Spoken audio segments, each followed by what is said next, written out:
Ganap ng kapuso ang beauty queen na si Atisa Manalo matapos siyang formal na pumirma ng kontrata sa Sparkle GMA Artist Center ngayong araw. Sa pamamagitan nito, opisyal na siyang magiging bahagi ng mga artistang minamanage ng GMA Network. Masayang ibinahagi ng Sparkle ang balita sa kanilang social media kung saan ipinakilala nila si Atisa bilang pinakabagong kapuso star. Kilala si Atisa bilang isa sa mga pinakasikat na beauty queen ng bansa matapos ang kanyang matagumpay na paglahok sa mga international pageant.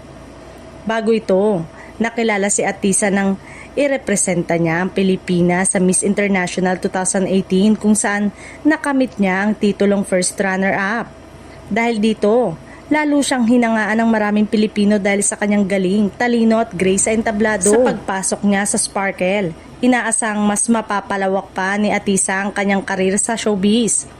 Bukod sa pagiging beauty queen, posible rin siyang mapanood sa iba't ibang proyekto tulad ng acting, hosting at iba pang television appearances.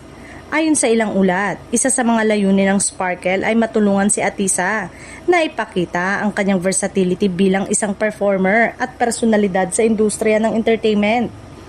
Marami na ring fans ang excited kung anong klaseng proyekto ang gagawin niya sa Kapuso Network. Samantala, mainit ang pagtanggap ng fans at netizen kay Atisa bilang bagong Kapuso artist.